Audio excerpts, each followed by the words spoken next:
Ito pala yung ilalim ng dagat dito sa aming lugar.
Ngayon ay sinubukan kong mag-video sa ilalim ng dagat.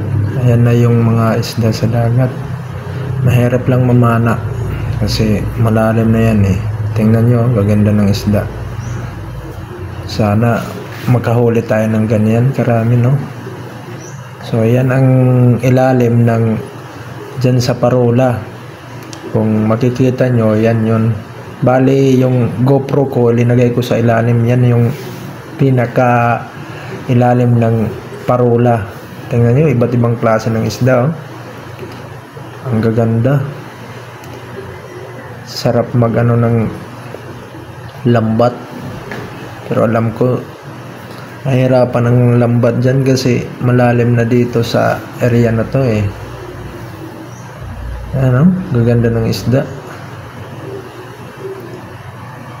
Sarap tulain. Ito, hindi ko alam mga klaseng isda yan. Basta ang alam ko, marabaraan.